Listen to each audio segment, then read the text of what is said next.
Happy Friday, everyone. We have the Silver Guru on today, David Morgan. It's a real pleasure to have him on here. You've seen him on either Fox News, BNN, CNBC, Bloomberg, you name it. You've seen him around. He's been decades in this business. This is the Silver Guru himself. Lots of wisdom, intelligence in the markets. He's written books. Most of you know who he is in this space, and we're real pleased to have him on here. And we're going to get a chance to not only try to distill a ton of information and knowledge and experience in the markets, but that culmination and the difference of that accumulation of wisdom as well. And I think that this is going to be a very interesting conversation in regards to what's coming ahead in 2025 and an overall kind of mindset and how to view the world. So, Mr. Morgan, a real pleasure to have you on here. I'm glad to have this chance to chat with you. How are things going today? Well, Andrew, first of all, thank you very much for having me. And it's the first real snow we got here in the Great Northwest, my part of it. And it's a little cold, but it's a good day. In fact, I like the first snows are always particularly intriguing to me because it kind of quiets everything down. It kind of like takes you back to nature. And it's calming to me. It later on in the season, not so much, but the beginning is kind of nice. Yeah, once it gets to February, March, you're like, okay, I've had enough. But it is beautiful, especially for December. I always like that idea of being in the Northwest here as well. You've got some of the green, you've got the big pines, you've got the big trees, but you've got some snow as well. It's a beautiful scene. Indeed. So let's just jump into a couple major things in the news, and I'll let you take whatever direction you want. But we see like a bazooka being launched from the stimulus package out of China. We've got news about BRICS. We've of course got a new administration coming in with Doge. There's a whole bunch of events happening in the middle of transitioning, and where you think commodities, stocks, whichever where you want to take this, sound money, where you think it's heading in the year ahead. What would you like to start off with? Well, I like to start, from a top-down approach. That's how I analyze silver. I mean, I look at, the big picture and what the macroeconomy looks like and drill down. So Perfect. Looking at the big picture, I mean, on the global economy, the global economy is basically deteriorating. In other words, the New World Order, the one world government, all the things that many of us in our genre talk about, hear about, think about, and write about. Actually, I think it hit its apex some time ago. And now we're seeing a breakaway from that idea into more what you could call nationalism, or maybe a subset where you have a counterbalance to what I usually refer to as the Anglo-American Empire, meaning the London banking community aligned with the New York banking community, the IMF, the BIS. Most of the stuff is America created, and this is the global monetary system. It's breaking away because the hegemony that the U.S. has enjoyed for so long as the world reserve currency is getting long in the tooth, and as pretty much adhering to the Austrian school, not exactly, but it's closest to reality that of any economic system, far superior to the Keynesian model, in my view, teaches us that capital isn't the formation of dollars in a bank account, it's the means of production. And if you look at the means of production, that's shifted from west to east quite some time ago. And that means China. China is the manufacturing part of the world that is the most dominant, and they are having their own problems. And so as you get into a further destruction of the currency system that cannot go indefinitely, the breakdown occurs, and people start looking more for what I call financial survival instinct outside of what we have as individuals, a survival instinct to live. And so it's my system, my resources, my territory. And this is where you get into what we're witnessing, and we can address further. I'm drilling down somewhat into the tariffs, trade wars, shortages, stockpiling, and all that goes into the idea that, hey, things aren't going the way I expected. I need to protect my own. It's my tribe against yours. What are we going to do about it? It does seem like that narrative of pulling apart, whether it was Build Back Better or Make America Great Again, this acknowledgement that we need to stop pushing too much business eastward, because maybe people thought we have good control over this situation. If we just send manufacturing to cheaper areas, we can outsource it, it'll work. Seemed to have a good run for a little while, but now it's this acknowledgement that we're pulling it back, and I'd say rightfully so, that we need to be creating and building things and being sure of our own logistics and supply chains. But that's a fight. Obviously China doesn't really want that too much. They've got a good stranglehold on a lot of precious metals, as well as battery metals, whatever side that you want to look at. So that fight, do you see that calming down at all, or do you think the breakup or the kind of moving apart, is that just escalating further and further? Well, I learned a long time ago that, as corny as it may sound, and others may be hearing it for the first time, that a trend in motion continues until it actually stops, which means that the trend of, we've got the rare earth elements marketplace basically sewn up in China. You're going to put on these big tariffs. Okay, you can do that, but here's what we're going to do. We're not going to ship out some of our rare earth elements that you desperately need for your manufacturing base for high-tech items. So it gets to be metaphorically a fist fight. It gets to be a trade war. And this is detrimental to both parties, all citizens. It doesn't benefit anyone. And yet, as that trend has started, it will continue. So unfortunately, I don't think it will end easily. I think it will grow, but I'm hopeful that more conscious beings at the level of leadership can come to some kind of understanding that cooperation is far superior to competition when you're looking at true free market thinking, which means if you can outcompete us and make a better product at a lower price, I don't have the right to put a price tag above it so that my competition is equalized. The problem with, well, make it fair, it's a complex system, because if your government is subsidizing your production and therefore the costs are less on a bookkeeping entry, now how do you really make that fair? So it's things I've thought about greatly, and I don't have a lot of solutions other than we got to tell the truth. We've got to be honest. We've got to have integrity. And the more that we go into a protectionism mode, the more that we may escalate physical wars. On the other hand, sounds maybe contradictory. It's not meant to be that, charity begins at home, and being self-sufficient is the best place to be. Be totally free. If you owned your own hobby farm and you grew all your own food and had animal husbandry, if you're a meat eater and on, you're about as free as you could get. Yeah. So certainly we need to develop our own, culture and integrity back into America, that I believe we've lost a great deal of that. Personally, that's my opinion. And yet that doesn't mean that our neighbors shouldn't do the same exact thing in their countries. And when we are at, let's say, maximum performance, then let's just trade, fairly. But that's not going to happen. I mean, unfortunately, the trend is more and more, I've got the right to this and I got to charge you that to make it equal, and on it goes. And it gets into a big quagmire. One last thing, I'll give it back to you, Andrew. People ask me about the tariffs all the time. I could make an argument you need them. I'm not going to make that argument. What I'm going to do is use history and go back to the Great Depression, when the Smoot-Hartley bill was passed, and the Great Depression really went outside the United States into a worldwide problem. And that's kind of I like evidence. I'm engineer based, as you know, and I like physical, tangible things I can touch and say, this is what happened. It's called empirical evidence. We have that in the 30s. Does that mean it'll repeat exactly? No, but it's good evidence that it's not going to help us. It's probably going to hurt us. I think that's why people like yourself, who are advocates of sound money, of just like, let's look at the foundation of whatever it is. So like, if we use in engineering terms, what's this built upon?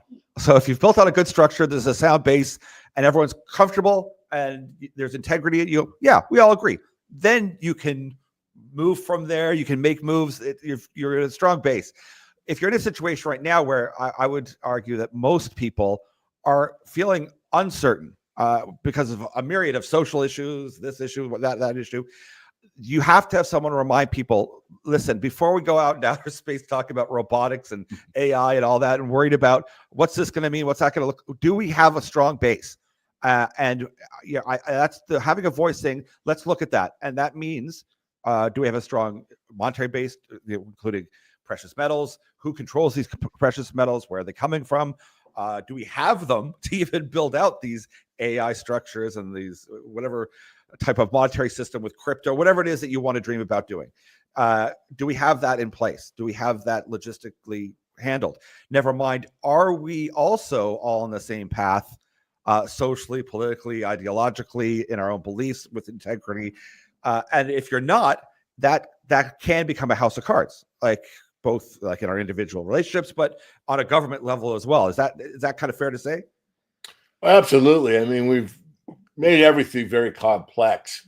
And, I haven't referred to this book in a long time, but Collapse of Complex Societies, I think Taylor was the author. And, the more complicated your lawnmower is, the more points of failure there are. So really, in the classical system of the way the United States was founded, was really based upon two laws. I know there's 10, amendments to the Bill of Rights, and I get all that, but basically, if you really study it and boil it down, it's one, do everything you say you're going to do. That's the basis of contract law. I say I'm going to build you a house for this much money, then I build you the house for that much money. And two is really not to infringe upon the freedoms or rights of anyone else. But we've made this so complicated that, I've read this. I don't know if it's true, Andrew, but I get the idea. And that is, the average American breaks like 3 laws every day without even knowing they're doing something. Yeah. That's how. So we need to simplify things and get back to basics. And the basics of sound money is everyone can trust it, the poorest to the richest. And when you have a sound money system, you don't get the disparity that we've had now, where you've got, purportedly 1% of the world's population owning like over 90% of the planet's resources and manufacturing, and the other 90-something% of us that own the rest. When you get those kind of disparities, this is what leads to the French Revolution. That's exactly where they were at. Not maybe percentage-wise exactly, but the idea is sound or correct. And this really puts a malaise over the population in my studied view, meaning that, the new generation, Gen Z and all, you get out of bed and you kind of feel hopeless because you see the system is rigged against you. And that American dream is something that your parents might have had, but the idea that you could go to work for somebody, get a good job and buy a house, that's kind of gone out the window. Yeah. So there's so many things that get distorted with a corrupt monetary system. And then when you get what I'll call the criminal element behind some of this stuff, I'm not calling every CEO in America a criminal, but what I am suggesting is that ideology has become more pervasive on a global basis. It's not just the United States. And it's kind of this one-upmanship. Well, if you do that, we'll do this, going back to the tariffs. Well, if you do that to us, we're going to do this back to you, rather than, wait a minute, why don't we sit down and talk about it before you put that tariff on? Let's think this through. Is it maximum benefit to both parties or not? And I think those discussions are not possible at this. I won't say they're not possible. It's always possible. It's highly unlikely. And if you have a body that I'm not really that favorable to, but in ideology I would be, and that's the UN. I mean, if the United Nations actually did what it was mandated, stated that it would do, then you would have discussions like this. But we don't. I mean, it's as biased as all these other things. They've all been corrupted. That's my favorite word. It's been corrupted from the top down. We're in a kleptocracy where, the ultra rich and the bankers are basically running things for everybody else under a control mechanism. And now we're even featuring the possibility of going to further control with central bank digital currencies or AI intervening in our financial decision making, along with all our other decisions. A whole bunch of stuff there that my brain is processing, because it's all of these incredibly important questions that people should ask themselves and maybe feel overwhelmed because they just know something's not right. Something's not right. I feel there's too much change, And once again, that I to look back at, to use the example with the American mindset of like, do what you say you're going to do. That has now become like a semantic type thing. Like, well, I'm going to, but I also don't think that this person's possibly corrupt, or this person maybe is dishonest, or they might come back at me. So I'm going to do that, but I'm also going to do it this way. And it's Or like, I got to be in my safe place to do it. Sorry to interrupt. Or there's all these other things like the animal farm. You know, all animals are created equal, except some animals are more equal than others. Yes. So we got to get the social justice in there, and just, you know, the basic gut level, eye to eye, man to man, woman to woman, or whoever you are, just being straight up honest about, you know, it. But we've just convoluted everything and added and added and added. What we need to do is subtract, and make things more simplified, more understandable. I mean, a common law, I hope I'm not off on a tangent here. No, I like it. No. Idea that the common person understood the law. Yes. It wasn't like you had to have a law degree to understand what the word understand means in court. Yes. The word understand in court is a totally different meaning at law than it is when you and I are talking about it. Yes. That is the frustration too, that people, even when, like, if they're fighting online on a tweet or whatever, and you have to realize, wait, you might be using a term for a word that that term has changed maybe in the last 5 or 10 years, like even the dictionary has reflected it, or they think it means something else, and you don't know if you're even arguing about the same thing. You're like, wait a second, are we even arguing about the same thing?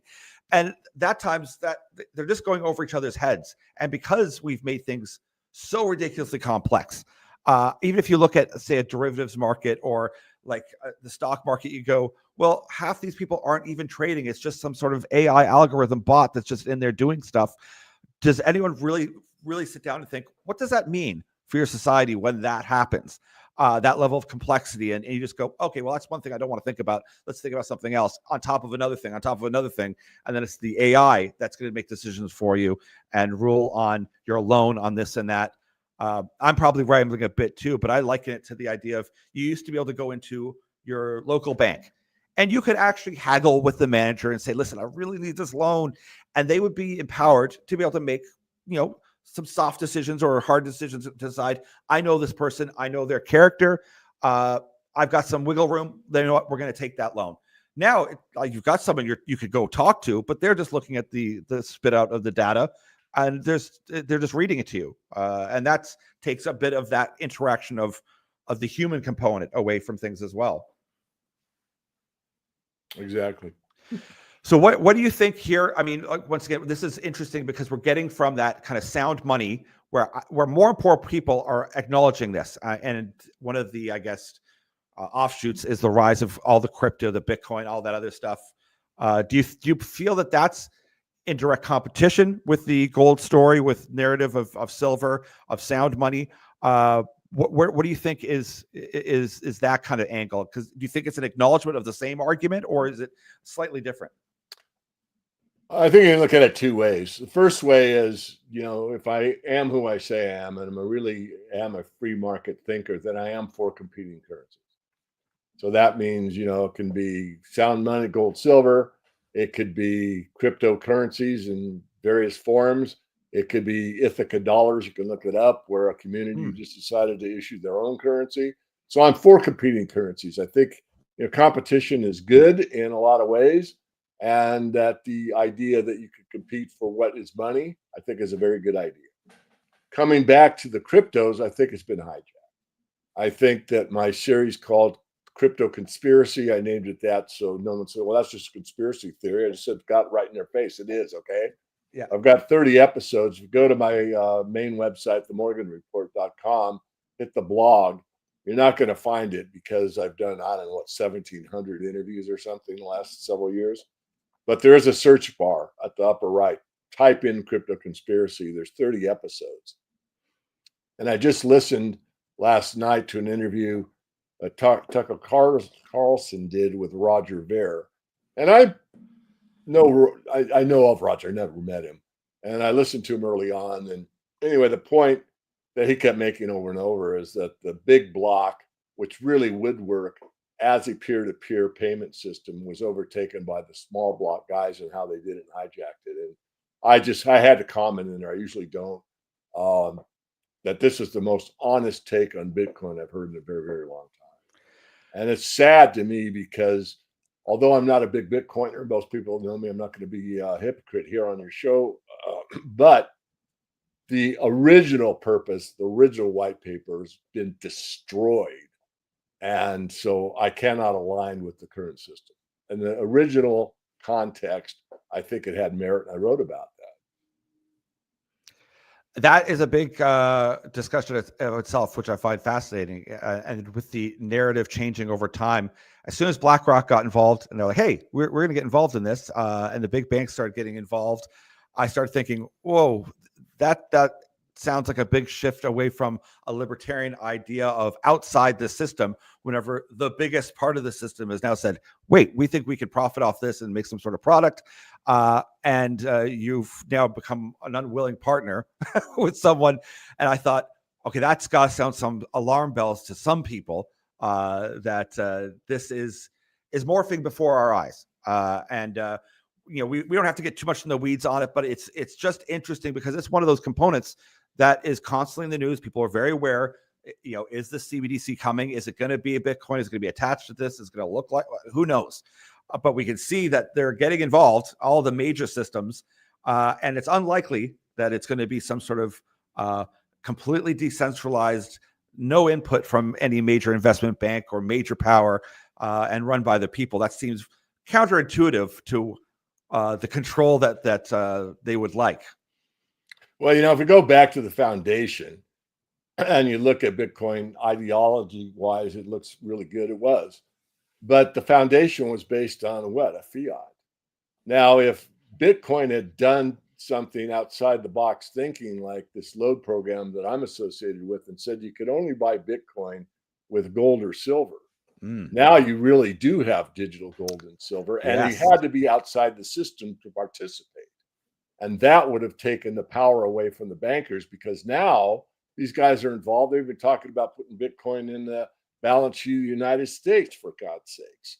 Why? Because Tether is a fiat control mechanism where you can issue more USDT to back the, let's say, purchasing of a Bitcoin. And so it's really morphed into a system that favors the corruption that we've already got in printing to infinity. And once you print to infinity, somewhere toward that number infinity, people give up on the currency. You have a currency collapse. So, it's my 2 cents. I'm sorry. I'm not sorry. It's so far outside the box, but this is, going back to first principles. Yes. If it really is peer-to-peer outside the system, you got to start with it outside the system. If you start with it inside the system, guess what? Your foundation is flawed. You're on shaky ground to begin with. I hope I make sense on that because it's a very 100%. Yeah. No, and I think it's like you said, it's all of it matters because this is one part of that foundation that is changing rapidly. And that people, even if they're not in it, and even if they're not thinking about it a lot, they know that it's happening. They're like, what is happening over there with that arm or leg of our society? And I know because I don't follow a ton of it. I look at it because it's right in my face. But it is interesting that the CTO of Ripple, and Ripple's a pretty big one. It's getting a lot of news lately, the last 4 months or so. He worked at NSA. He's one of the core original architects of Ripple. And that alone is interesting. I mean, that if you want to fuel conspiracy theories, that right there is an interesting fact of that one platform that wants to work with institutions for cross-border payments. So it is kind of like you're saying, if you're going to be involving all of these agencies and all of these groups and all of these people, are you really outside the system, or is it that you're just kind of morphing into whatever it is that they're planning on making anyway? But that, I guess, brings up the idea. Then let's just kind of shift with that.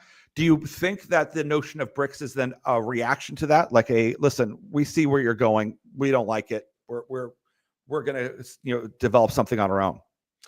Well, BRICS was founded, or the idea was written by a guy, I forget his name, out of Goldman Sachs.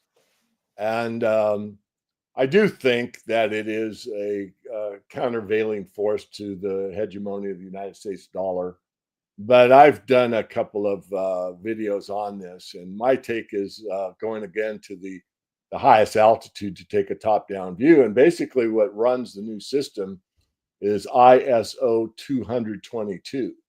And if you look at that, all of the global nation states are adhering to that mandate. So you could be BRICS, you're still going to use that system. So I think it's both. It's an ability to exchange goods and services, currency to currency, ruble for real.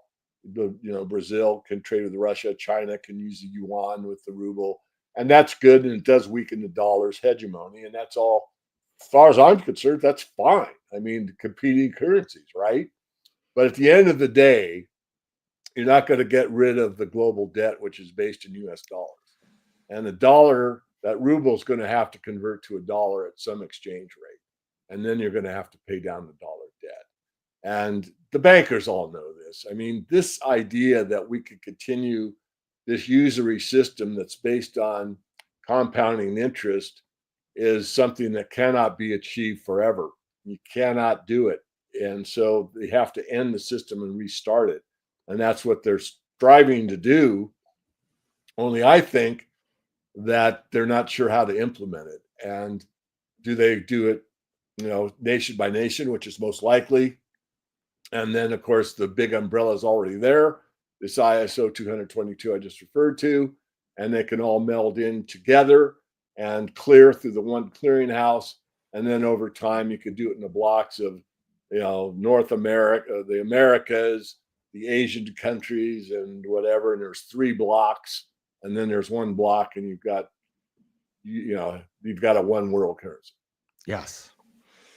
So that's also a little. I mean, it's a disturbing idea. Like, I know that someone might say, well, let's put on the other hat the efficiency of having one kind of ability to transfer funds easily, very quickly, all of the same regulation. To some, I would argue naively would think, oh, that's amazing. I can move money around, no problem. There's no obstacles. But the problem becomes is that even if you put an AI system involved, which I don't think would help, it's humans. We have humans involved at the base level, and we have different opinions on many things. Never mind, how do we wish to have oversight on our wealth, on money? And that's even when you look at maybe it's convenient for me to have a one world government, coin that I could just trade, and I could buy something in China, I could buy something in Australia. What are you actually willing then to, if you sit down, what are you willing to give up to have that convenience? And that's often a lot. Yeah. So what do you think then with right now with that in mind, in that kind of all this transition and change, and I'm not going to ask for a number, but what do you think is going to happen with commodities, with precious metals for 2025? Like, what do you think moving forward here? Do you see more retail? The average Canadian and the average American flocking, recognizing that, listen, I see that there's something happening here. Let's go back to core first principles. I think we've already seen a shift. The main shifts are basically between commodities and paper assets. So you basically go from equities to commodities back to equities. And we saw the era of commodities when I was a young man in the 70s. Commodities were doing much more than the equity markets. I mean, I forget the year, I think 67 or something. You couldn't get above 1,000 in the Dow Jones Industrial Average. It was stuck there. Sounds ridiculous now, but I'm that old. But the point is, I think the shift has happened. And I always look for the monetary metals to lead. And what you've seen is central banks been buying gold at disproportionate rates to what they usually do the last few years. So the bankers are getting ready to have that backup gold if they need it kind of asset in place.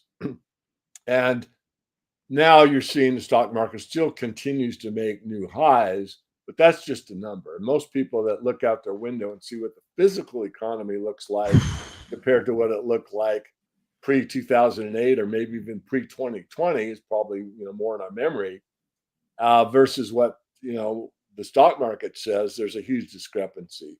So a bigger number doesn't necessarily mean more wealth.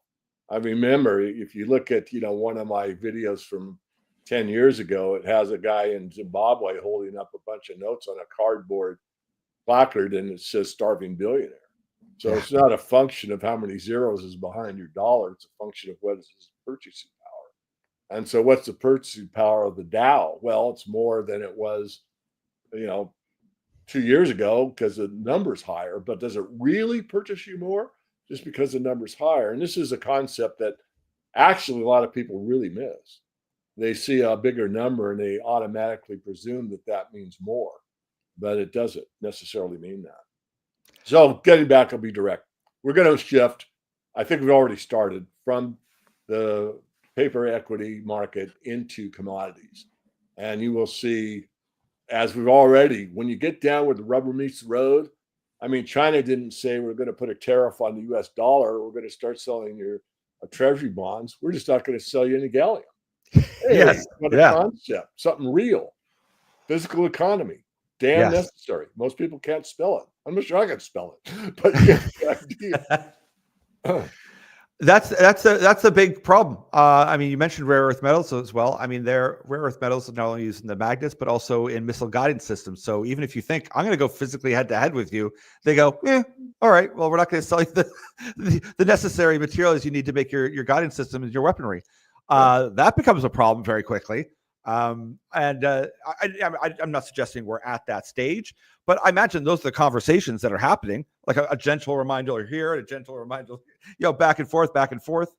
And that adds to the tension that we see everywhere in the world. And I guess what I'm trying to kind of get to is that part of what you've been focusing on lately too is this acknowledgement of the reality and seeing different markets in different decades over time with this strong foundation of we need to have sound money. So what you see today though is taking that knowledge and going, how do we become wise? Because those are I think they're very different things. But how do you apply how we are today and to address the world and how to view the world each morning in a proper way that you could deal with whatever change is coming in a positive fashion, and whatever chaos, whatever it may look like. I'd like to get your sense on that because, yes, we can buy silver and we can, and maybe we do well in it. I'm not going to, talk price or whatnot, but that's still stressful on a person. When they see other things going down or this going up, the change is happening. We have to be able to have an ideological or a way of looking at things in our mind that we say, this is the right thing.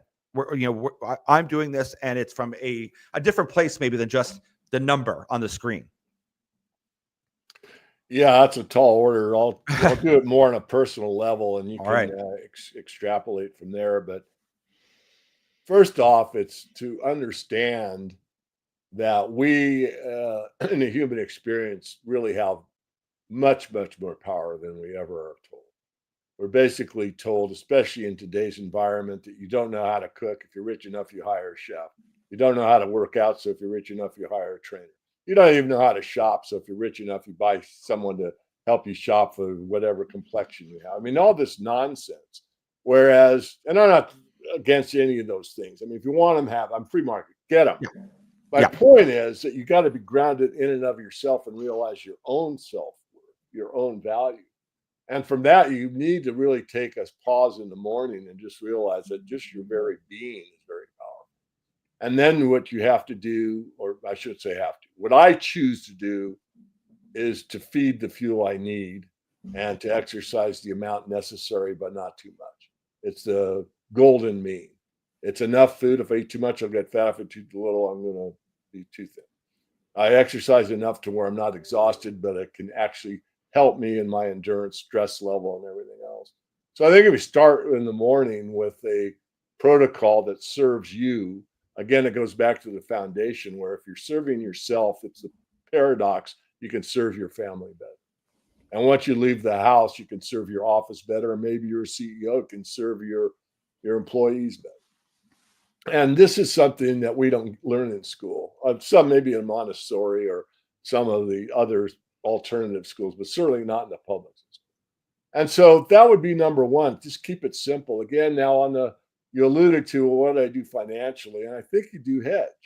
I think in times of currency uncertainty, bank failures ahead, economic conundrums, planned and unplanned shortages, supply chain breakdowns, and competing currencies, you need to look at what's stood the test of time. And that's really silver more than gold. Gold is good for the rich and large purchases, but silver is the money of monetary history. So having some is probably a good idea in a worst case barter situation, or not. I mean, there are people that will no barter, they'll accept silver for their rent payment, for example, or a farmer's market. I buy most of my stuff at the farmer's market here in town for silver. Cool. They all know me. Oh, it's like that silver guy. They don't know where I am on the internet. They don't. It's just that dude. But not that I'm anybody. But you get my point. Yes. To them, I'm anonymous. It's just a guy that likes to buy them. So yeah, I'll do that. So I hope I've really answered your question, because there's a lot to it, but the problem is we're always looking outside of ourselves and looking for the authorities, which we're taught. We're taught, cop, policeman, fireman, and those are all good people for the most part. But you have to be structured where, hey, I am equal to them, which is the way that our country is founded. All are created equal. So you're as valuable as the fireman or the CEO or anyone else, but we don't take it to heart anymore. Yeah. Some do, but very few. And so I don't want to drone on too far, but that's the basis of starting off a good day, is realizing just, any day above ground's a good day, as we laughingly say when we get older. But what can I do? Who can I serve?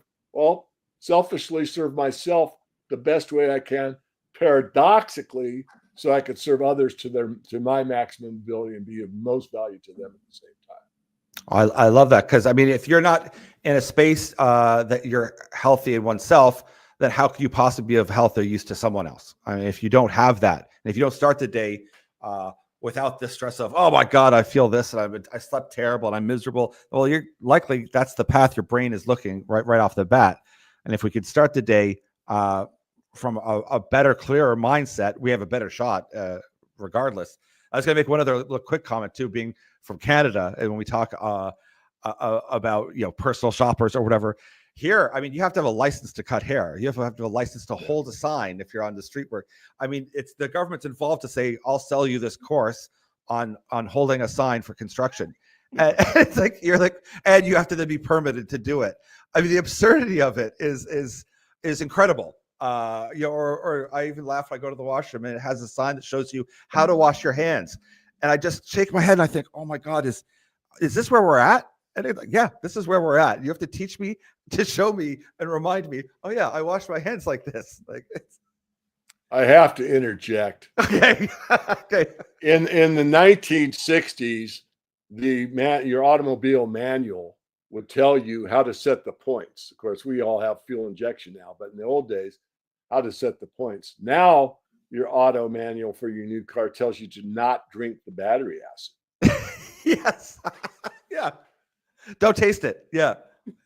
It's shocking. I mean, that's the thing. And it's a reflection. And let me know what your thoughts are.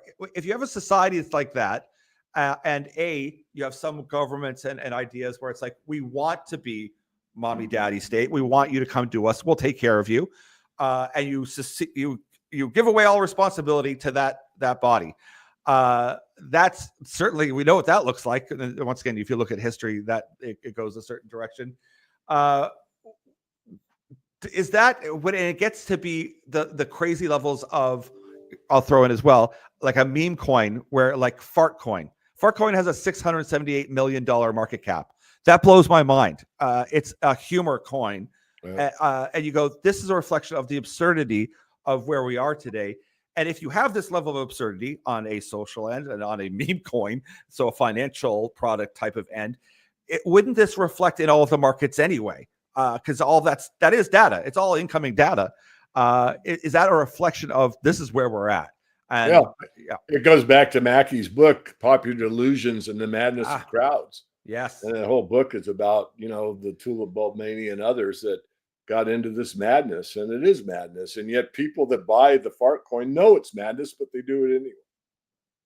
So it is a direct reflection. It's holding up our mirror to where we are. And when you see that, to me, it reflects that we haven't got much further to go down this insanity before things will either correct under guidance or they'll correct on their own. I mean, yeah, one thing that hardly any of us ever talk about, and I'm talking more about the sound money movement, but it could be any show, it could be a Joe Rogan podcast for crying out loud, is we're so taught about the authority figures that we presume that when this thing breaks apart, there will be something where they hit the reset button and we go and get our new bank account.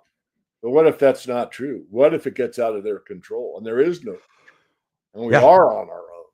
And in a way, I've thought this through and I don't know the answer, but looking at history, that may be the best way because now it's people to people, neighbor to neighbor. Hey, what do we do? And we're working together with each other, bottoms up. Bottoms up always works better than top down. And but Yes. yet we structure these societies with the Great Pyramid, right? With the all-seeing eye looking over us all, and it's all a hierarchy, and they have control, and they do it in many ways. One of it's the thought process using propaganda, press, and mind control, which I don't mind saying. Yep. And the other, of course, the monetary system, where you've got to earn a living, otherwise you won't be able to eat. And these control mechanisms are very, very efficient at gaining control over the masses when it's very few at the top. I like that you touch on this narrative, and we talked a little bit about it too. Like, if you're a young man, young woman, and you're looking at how do I create a future here, it can look very bleak. It can. I mean, I'll have guests on that work specifically for recruitment in mining, which is desperate. I mean, they're desperate for mining engineers. They're desperate for anyone in any part of it, whether it's in the more data-driven side or it's on the ground, exploring jungles, hanging off mountains. We're desperate for training and knowledge in there and a new wave of growth. And I always like to look at someone who's young and go, listen, I understand there's a lot of narrative out there and a lot of it's bleak, but if your attention can be shifted, there's a lot of amazing things happening, and you have an opportunity here. Maybe that's something you could touch on, and then we'll jump into a project as well that you have. That's a good segue with the Silver Sunrise as well. Yeah, if you look at the fourth turning, and I don't know all the names for the four segments, but we're in, I think it's the hero generation. And so it does look bleak. At least that's my take or my perception. And yet, in that the new generation, they're looking at it, and there will be people that, out of necessity, will rise because they see what it is, but they don't accept the status quo, and they go, "I'm going to change that. I'm going to make a house that you can make for, I don't know, make a number, $50,000. That's comfortable, that's efficient, that anyone can own." I mean, these kind of things will happen. The idea that necessity is the mother of invention. So we're going to see a shift as the fourth turning works its way through, where the new generation is going to be absolutely outstanding as far as shifting to probably a much more conscious, humane, collaborative, and grateful generation that we baby boomers are pretty much at the opposite end of. I mean, I'm kind of in the wrong generation for my own analysis, but one of the main things that really bothered me growing up, and it was pretty early on, probably in my 30s, and being in the LA area at the time, and there were these bumper stickers that he who dies with the most toys Ah, wins. yes. This idea of greed. I mean, if you take capitalism to the extreme end, you're looking at greed. If you take socialism to the extreme end, you're looking at needy. We Yeah. don't need to be needy and ask daddy for everything when we're adults. And we Yes. don't have to be so greedy that we never get enough. We need to be in the golden mean again, in the middle, where we have enough and have enough where we can give to others. And that doesn't necessarily mean money or carpentry skills. It could just be from the heart or helping or whatever. And we've missed the mark for a long time. But the generation coming up, it's, as I said earlier, it's my take that it's almost forced upon them. You know, when you throw someone in the deep end of a pool and they don't know how to swim, they're going to do everything they can to keep their head above water. And that Yes. may be a decent metaphor for what's coming. And there will be people that can do that. And I'd really like to, my goal really is to meet more and more of them. Yeah. Because, you know, this might sound egotistical. It's just I would be open to them if and only if they wanted, you know, my experience, my knowledge, my thoughts on correcting the monetary system to where it's beneficial to all, you know. But if they didn't want it, I'm not going to force it on. No. And that's a big distinction too, which I think is important. And you said, like, with having the open free market of ideas or open free market economics, is that person with the best argument or the best solution will win.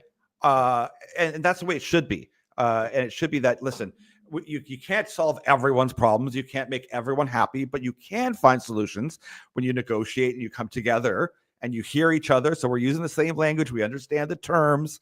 We're not talking over each other's heads. And we're open to that dialogue, which I would argue we're kind of still in a bit of a fight right now. We're not as open. Then lots of things happen, and that kind of fuse gets lit, that spark of ingenuity, that openness to, oh, I wonder if we could do X, Y, Z.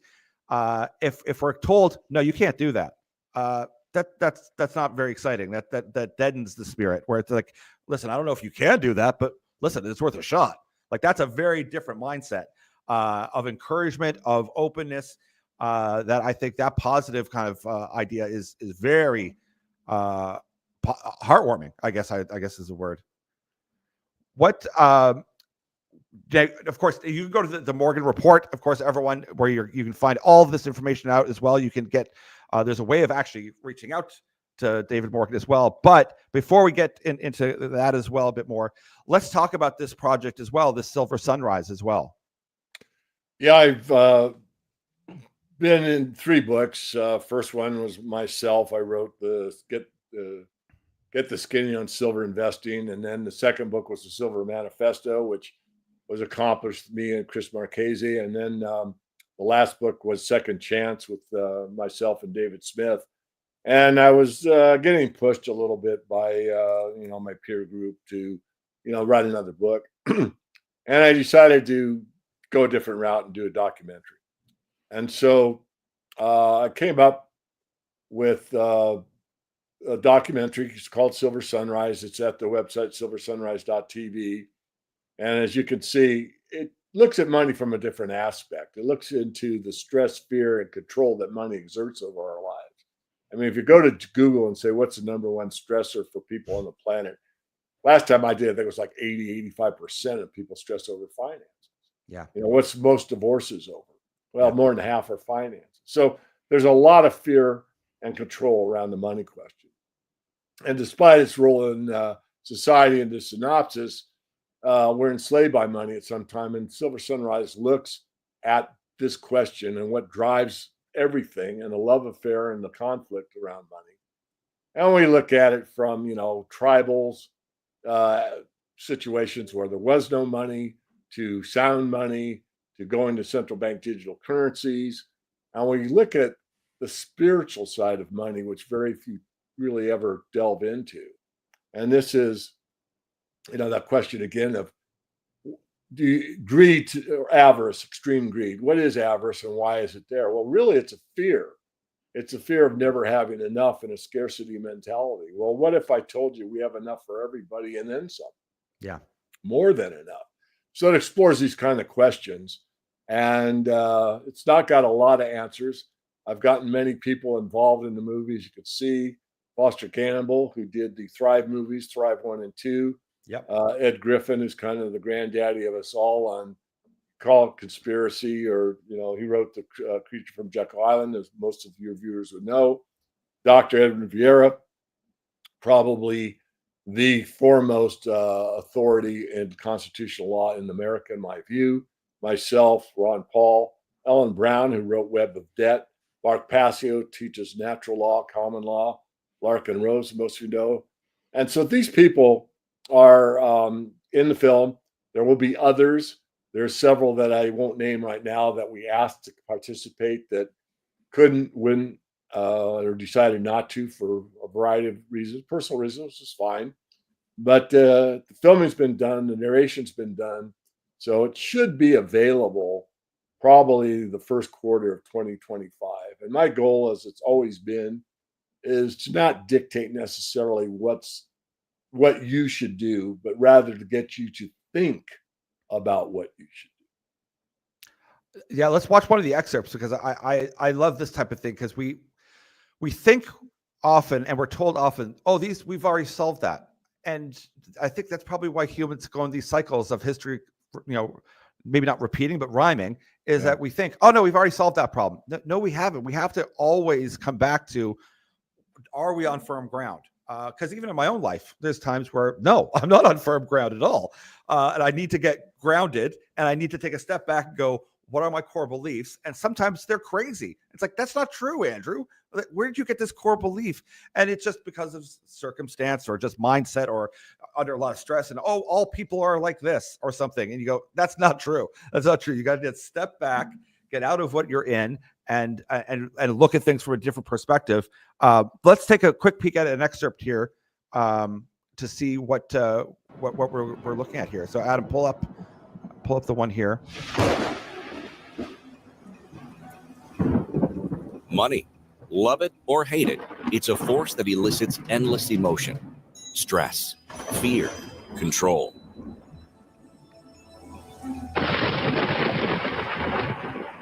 But also joy, well-being, and security. But even with joy, well-being, and security, the stress of money is ever present.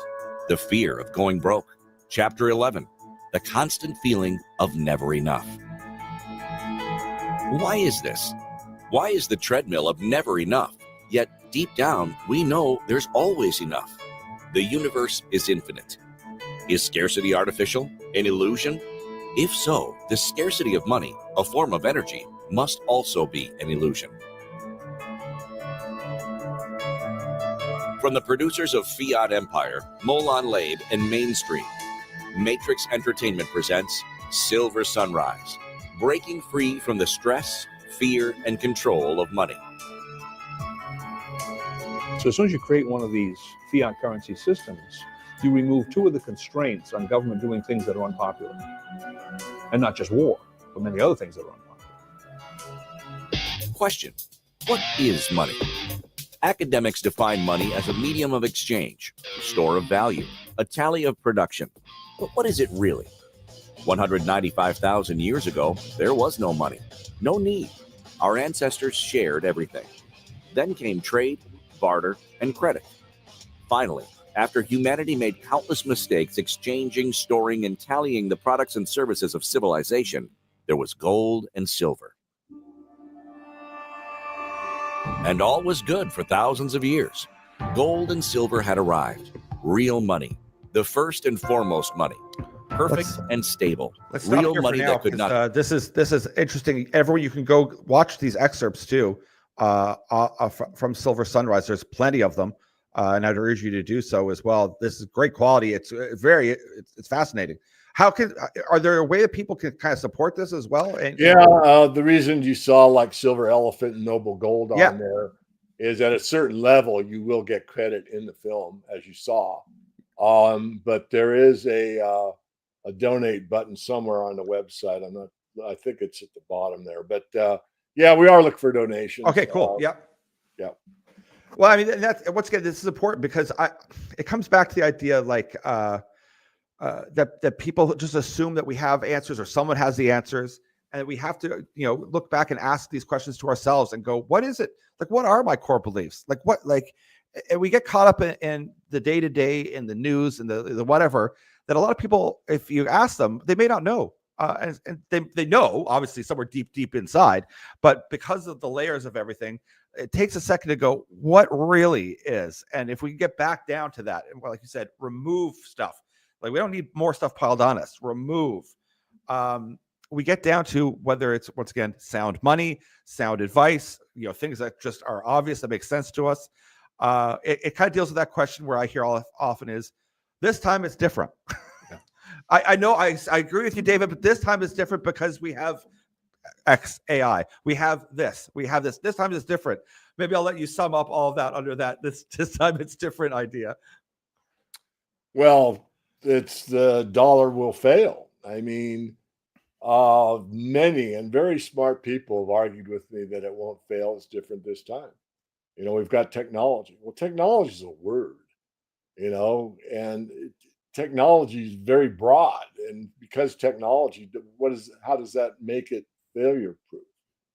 I mean, the main problem with compound interest, if you go back to whether you believe in the Bible or not, as a metaphor, if you don't believe in the Bible, and that's fine, I'm open minded about that. But if God gave Jesus 1 penny at 2% compound interest when Jesus was born, well, now at 2%, not at 10%, you would have the equivalent of 2.2 trillion, Ugh. which in dollar terms is equal to 6 planet Earths. The last time I checked, the Earth can't recreate itself. So it proves that you cannot have compound interest indefinitely, which begs the question to me is, why was there a jubilee in the Bible? And you have usury for about 50 years, then you do a reset. And I would suggest for your consideration that it's because at a 50-year time frame, you could reset and do it again and again and again. But if you go from, and people say, well, wait a minute, David, that's already taken place. That's not true. Some of these banks were there in the 1700s that still exist. So if you look at the interest rate curve over that time, and I don't think there's one that exists that far back, but in sound money, you usually have about a 2%, 1.5% interest rate. As you get into fiat, you get into these, 10, 15. Paul Volcker pushed the interest rate up to around 20%. The point is that the system doesn't work, and I've got a master's in finance. Not that makes me anybody better than anyone else. But what it does show is they never teach you this in finance. None of my professors ever got on board and said, "Hey, you know what? Compound interest is a lie. It can't go on indefinitely." Yeah. Everything's about the present value of money and what it's going to be worth in 5 years, and the internal rate of return based upon what your asset is and what you're doing and what widget you're making and what the profit margins are. And I learned all that stuff. And I never even questioned whether it could go on indefinitely or not until I got out of school and started really thinking. That's what's required. That doesn't even get into, like you spoke as well about derivative. So you go into the massively leveraged world that you take something from sound and go, well, I'm going to use the idea of that and create a product that is a derivative of it that's compounded massively or leveraged massively. And then maybe just to throw us on, because it just dawned on me as well, is this, we hear it in technology all the time, is your business scalable? And that's scalable. People go, that's what we need. We need this scalable. Even if it's a tiny amount of money you're charging, it has to be scalable. Well, scalable also works in the reverse or against you, is that if you're not the scalable thing, if you're just the average guy, if you're just like me, you're not Jeff Bezos. Like you're not Elon Musk. You're not one of these ones where the scalable works to the top. It flows all the way up to the top. And we're seeing that in the Magnificent Seven. Pretty much all of the ETFs, they own the same companies. The flows of cash go to the same companies. It's that, everything scales to the point. And if there's along that way any falter in that, that means they're all in it together in a negative way. Yeah. What I'll let you kind of finish it all off here, because we really appreciate you spending this time. We were coming into Christmas, the holiday season. These are the times that people should be and hopefully they're with their families as well, and they're talking to them saying, how do you view money? What are your actual ideas or beliefs, or what, like, when you think about things, what is it? Because there's a lot of mixed messages out there and not a lot of them are healthy, and this is a great one where it's not only you're totally attuned, where it's I'm going to start my day in a certain way. I'm going to view the world in a certain way, and it has to be sound. It has to make sense.